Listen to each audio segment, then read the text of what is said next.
If you would, go on ahead and grab your Bible and either open it or turn it on to Matthew chapter 25. If you're unfamiliar with your New Testament, just get to the New Testament, and if first book is Matthew, and if you see Mark or Luke, take a left. Matthew chapter 25. This is the fourth week of Thrive Church officially, and if you are here again, thanks for being here with us this morning. Thanks for sharing your Sunday morning with us, and I pray that you encounter God's people and that you hear maybe the gospel or hear what it means to be a Christian, even maybe for the first time. What we've been doing so far, because as Thrive is getting going, we're calling it Seeing Clearly. We're looking at some of Jesus' parables so that we adjust the way that we think and a way that we see, because oftentimes we have some very distorted views about God. And if we're going to take off and be the church that God would have us to be, we're going to have to make sure that we're stepping out in the way that He would have, and make sure that we see Him correctly. So week one, it was... It's usually called the prodigal son, but we've decided it'd be better called a great dad and his knucklehead kids. In that parable, what we see is that Christ, who's the dad in that parable, He has a heart for people who are a long way from Him. Amen. People who are a long way from the gospel. He looks for them and He wants them to come home. And those of us who have been around the church a long time, we're most in line with Christ when our hearts are in the same spot.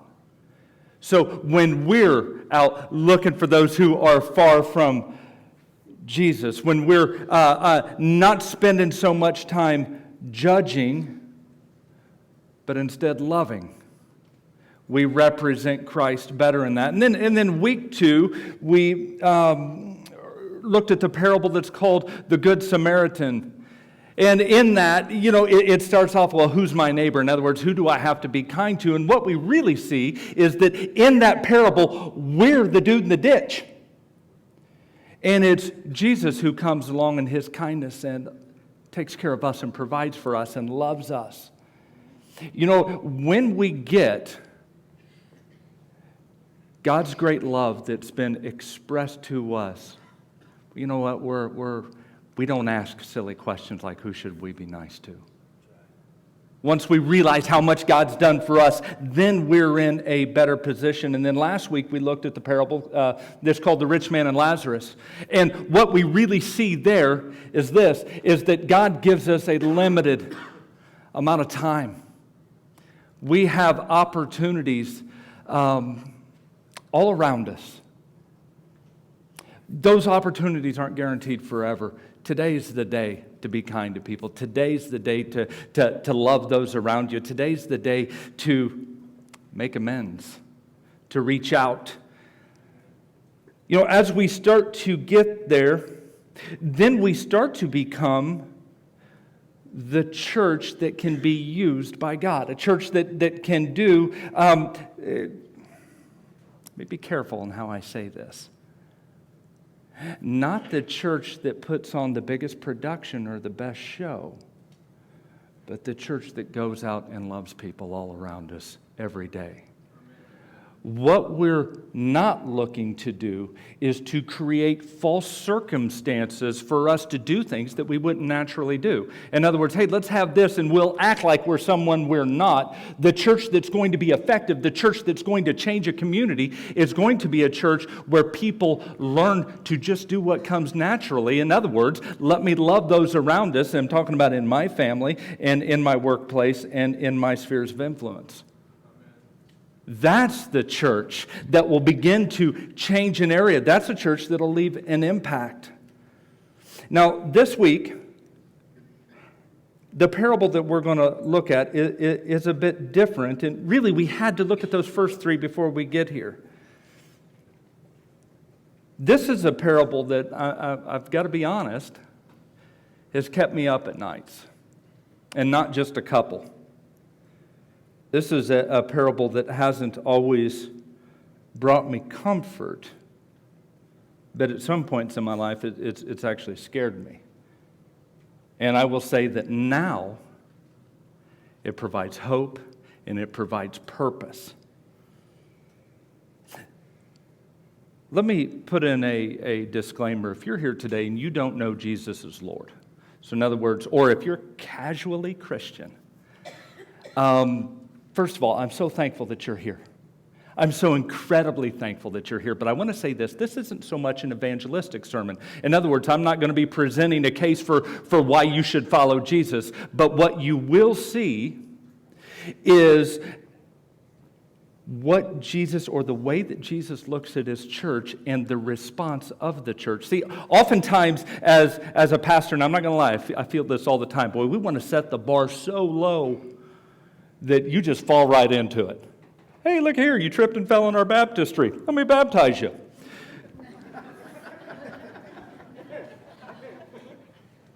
Jesus never did that. As a matter of fact, he'd say things like, hey, if you're going to follow me, you probably ought to count what it's going to cost. And we need to be honest about those sorts of things. So I'm thankful that you're here to look at this more difficult parable, honestly. But I will say that as we look at it, it's one that provides comfort, it provides hope, and it places us in a position to be a church that is effective for the kingdom. A church that will do great things for the kingdom. And one of these days, I'm going to figure out how to get this music stand to stay up and not keep shrinking down on me. So let me give you the setup to it, though. And I'm going to be a little more forthcoming, or maybe a little more open today than I maybe are at different times. It wasn't that long ago. It was a while back. Searly Creek Christian Church up the way. It was up north side of Decatur, south side of Mars Hill. Awesome little church. I'd come to.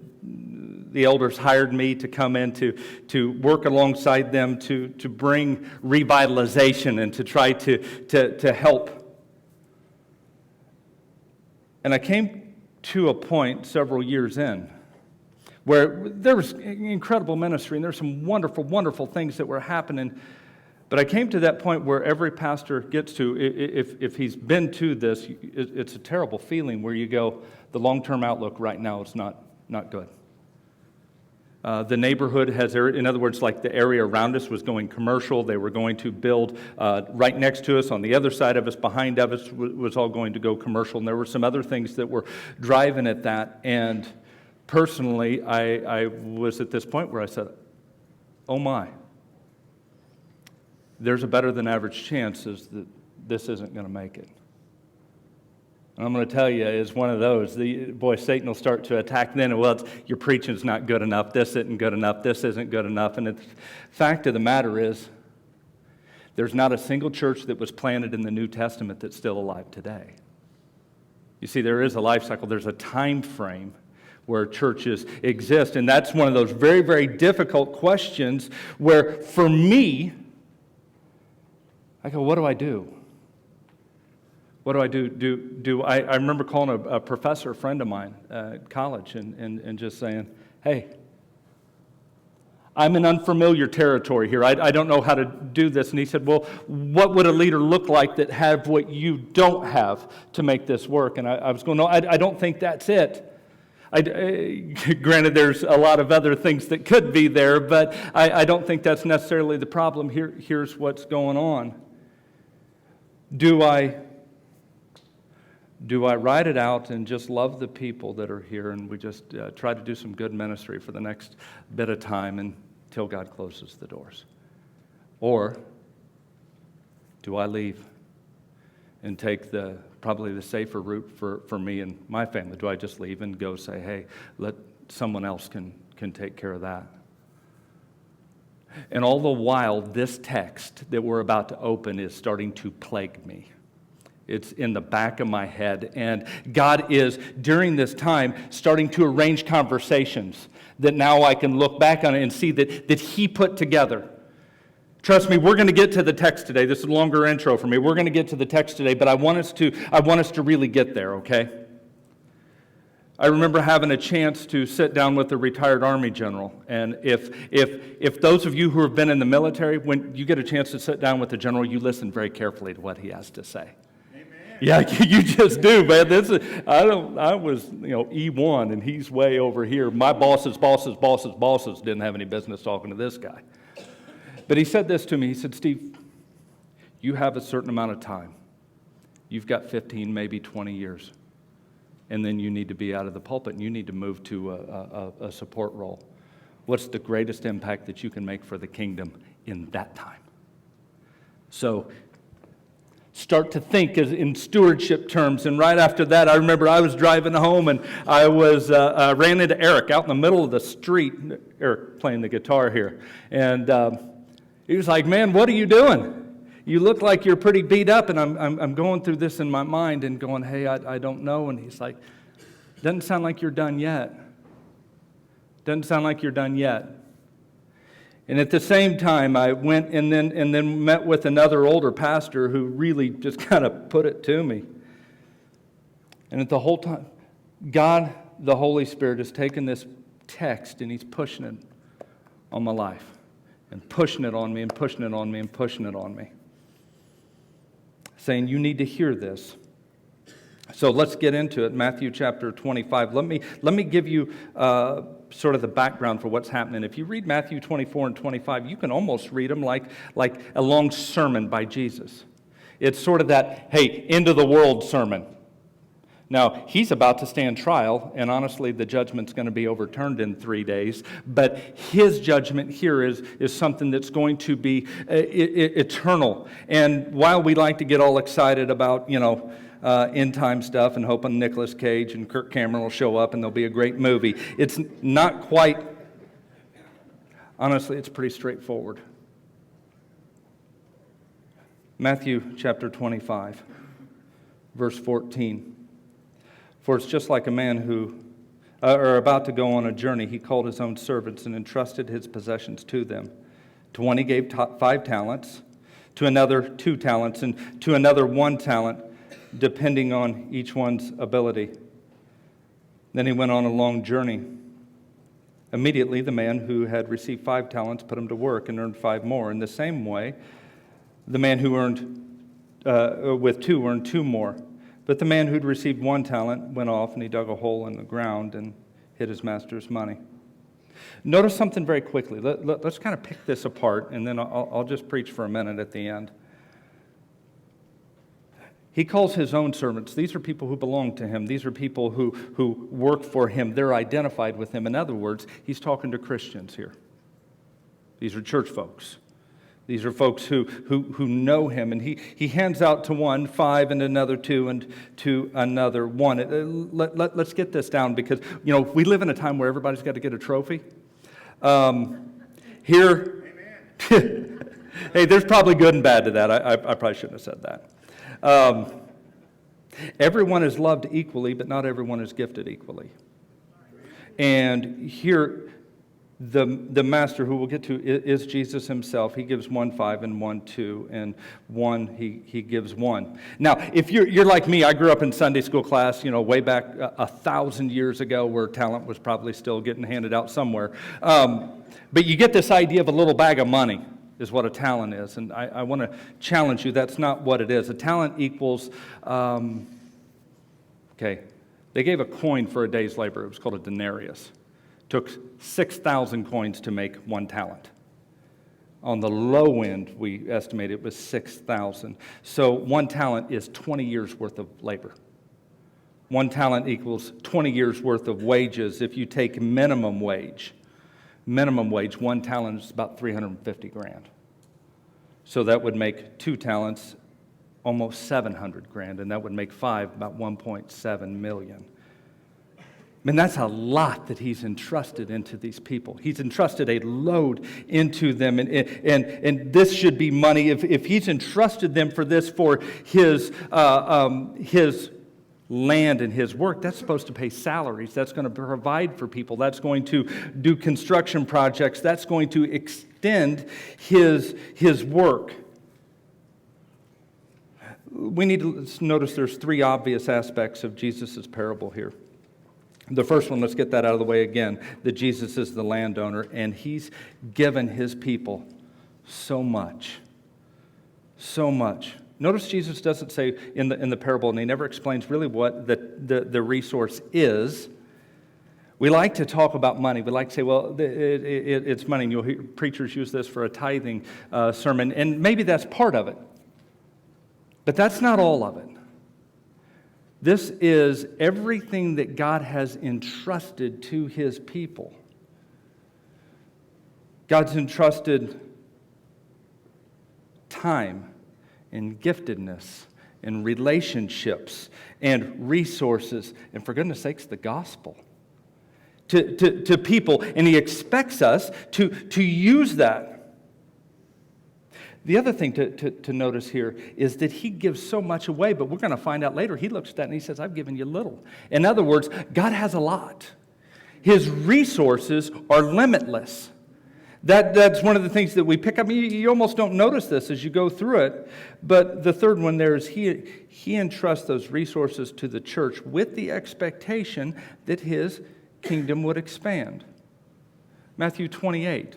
The very last things that Jesus says to that first church group there, he says, here, all authority has been given to me, therefore you go. Go, don't stay, leave. You go and you take this into the whole world and you make disciples who make disciples who make disciples. That's what I want you to do. Later we would see Paul in 1 Corinthians 9 say, man, I'm willing to do anything for anybody just so that we can bring some to Christ. So you have the 5-talent guy. Immediately he puts it to work and he earns more. And then you have the 2-talent guy and he does the exact same thing. And then you have the guy with 1 talent and he takes a different route. Honestly, it's a safer route. He went and he hid it. Now, those of you who are familiar with the story, you know how this ends, but don't get there quickly, because we have writings, extra biblical writings from that time that says, hey, if you're entrusted with something, hide it. It's the wiser thing to do. If you go put it in a bank, there's no such thing as FDIC at this point. If another country comes in, you've lost everything. The safe thing to do is to hide it. So he takes the safe route. Look at verse 19. After a long while, the master of those servants came and settled accounts with him.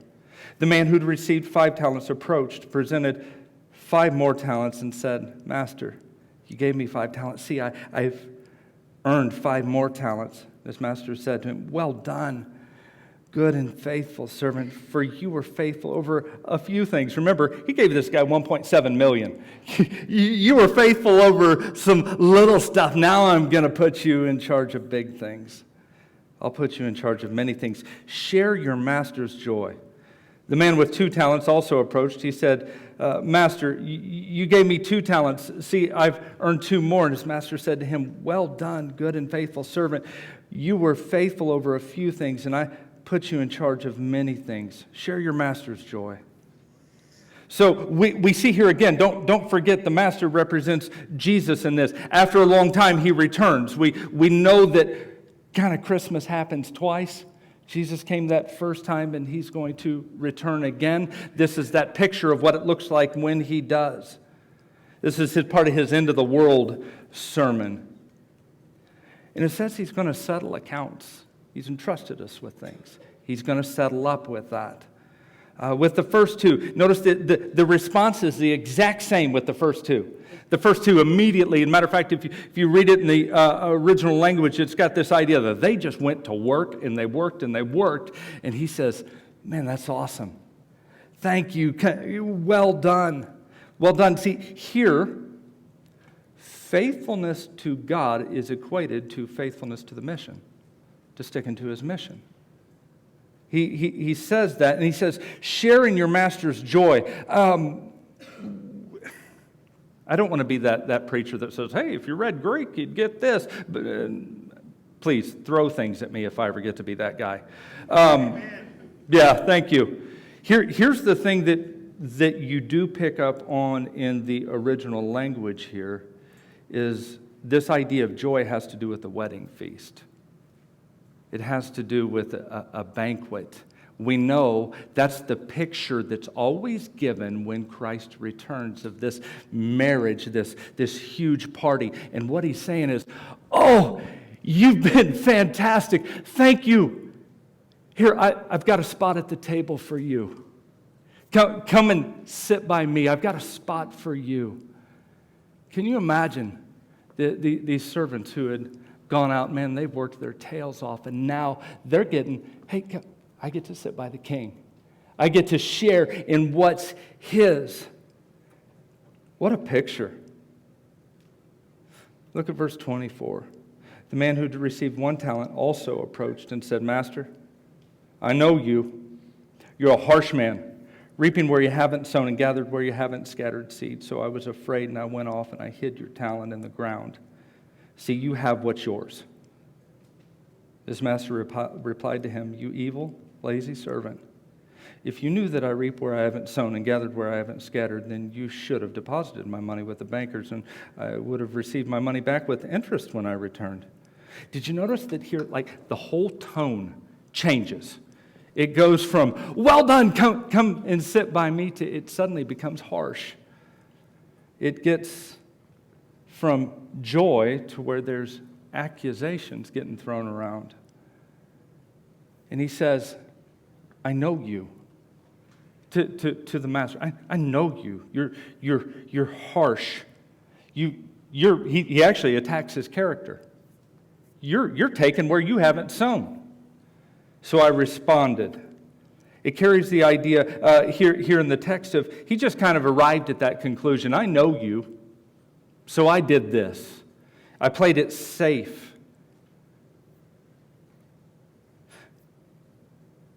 And Jesus responds by saying that's evil and that's wicked and that's lazy.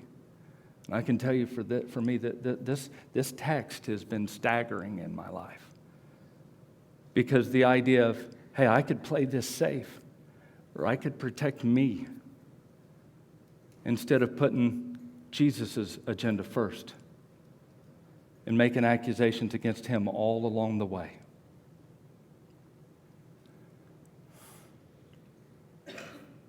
He responds by saying, if you knew,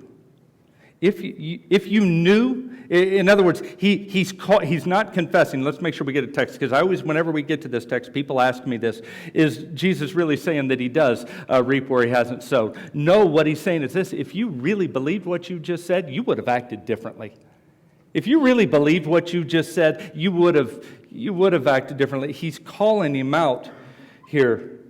You could have earned interest. In other words, the requirement was light. It wasn't heavy. Now, those of us who've been around the church a while, we know this verse. Jesus says, if you're really weary and you're tired and you're heavy laden, come to me. I'll give you rest. The work that I'll put you to is light.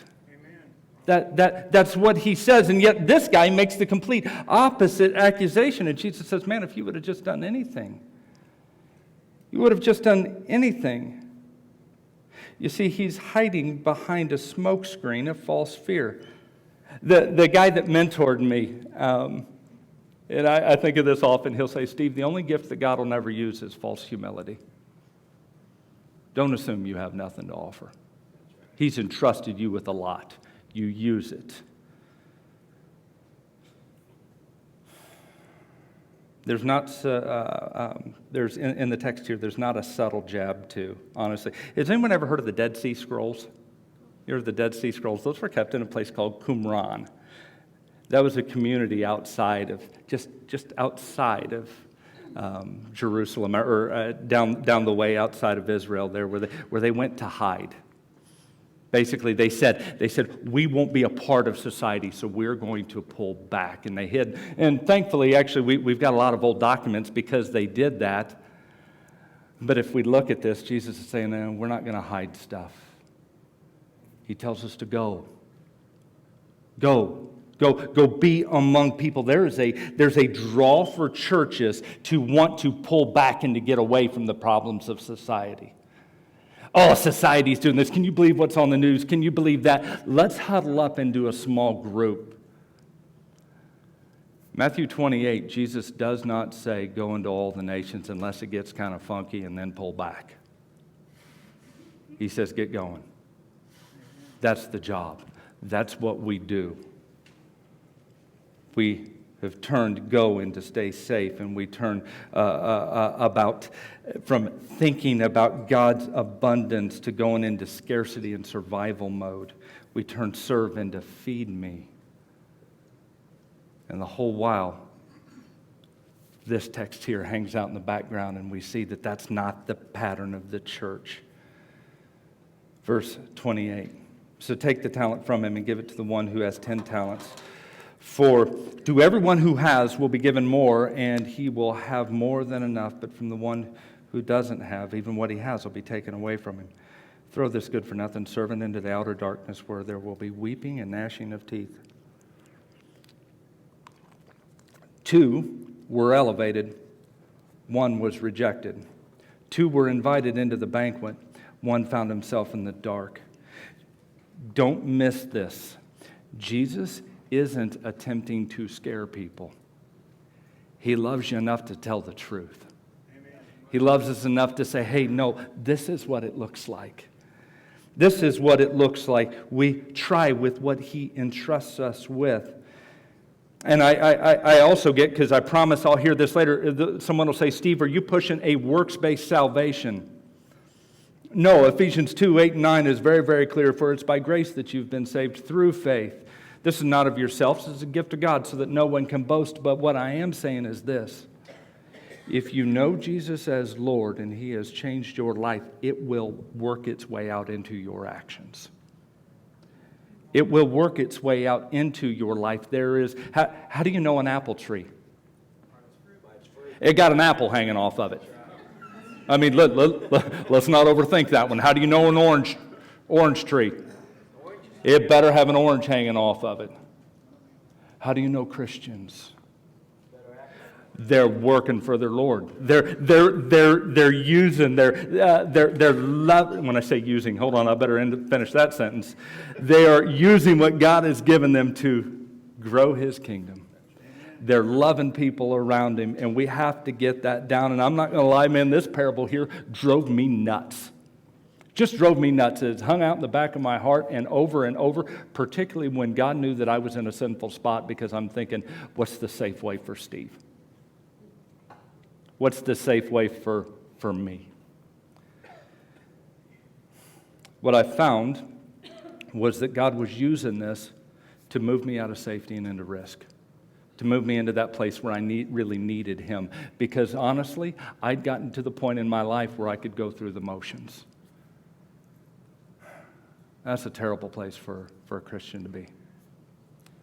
If we're not relying on God and we can do this on our own, we need a kick in the pants. I don't know if an amen was appropriate or an ouch. One of the two, but I know that for me it was an ouch.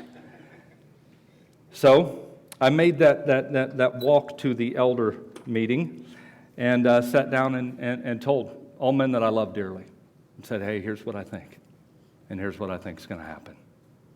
Let me tell you what, that's not a conversation that's easy to have, and these are godly men and people who love the Lord, and they've prayed and fasted and responded by saying, hey, let's risk. Let's risk. Let's lean on God. We were going to have to close down the ministry that we were doing to launch something new, and I'll tell you what, we are seeing God do spectacular things every day right now because of that. The one thing that has been greater than the fear is the presence of God. And through that, because what we've seen wasn't that it was, hey, gosh, is this going to work out or is this going to work out? Once we stepped into that mode where we were really pushing and said, hey, this is what's got to happen, he started kicking doors down and started opening stuff up before we even knew there was a problem. And we found, honestly, he'd been working all along, all the way, making it happen. So this text becomes not so much of one of those that scares us into, hey, if I don't do this, I'm going to end up here. What it does, it reminds me that if we trust God with what we have, and what I mean by that is this. the relationships in my life, the things that He's put in my life, the time that I have. If we work as a church towards that, what we find is that He just knocks down the door all the way. He's the one who's making everything happen, not about us. Remember where we've been these last few weeks. The first, the Father whose heart was relentlessly driven for those who were far from Him. The second week, it was the great Samaritan who stopped and said, no, I need you too, and loved us when we were in the ditch. Week 3 was, hey, you've only got so much time. Make the most of it. And week 4 is this. What's God entrusted into your life? What's God put into your life so that we can be a church that makes a difference? A church that grows and changes and brings many people to know Jesus as Lord. Because as a church, Thrive has to be, let me back up. There's a life that thrives that Jesus came to give folks. It can only be lived with Him. Apart from Christ, that life can't even be experienced, and we believe that, so it's worth taking it out to people. It's worth sharing the love of Christ with. It's worth working to those ends for. When I say this, and I need to wrap up, I want to be very, very careful here, because what we tend to do is, hey, I need to get more involved in the production. There are roles that have to happen here every Sunday. There are roles that have to happen throughout the week. There has to be people making coffee. There has to be this. That's part of it. But it's so much more. On Wednesday afternoon, when I pick up the phone and it's a friend who's telling me that his son's going through this right now, what am I willing to do then? What would happen if every person who called Jesus Lord and called this home got serious about making disciples? And we said, you know what? I'm gonna hang out with you. Why don't I buy you a cup of coffee once a week for a little while? Let's just chat. And we got serious about making disciples. That's how you see lives change, areas change, churches grow, and Jesus Christ glorified more and more every week. Because I don't know about you, because when this is up for me,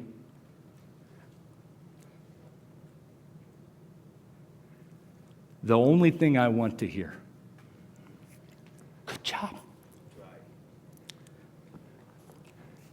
Got a spot for you.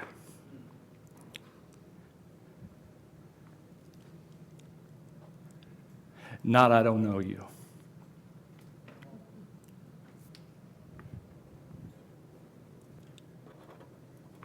This is that text that reminds us grace is free and wonderful, but the obligation, the response of the gospel is to get serious. Get serious about being the church. Get serious about loving folks. Get serious about loving someone enough to say the truth. Pray with me.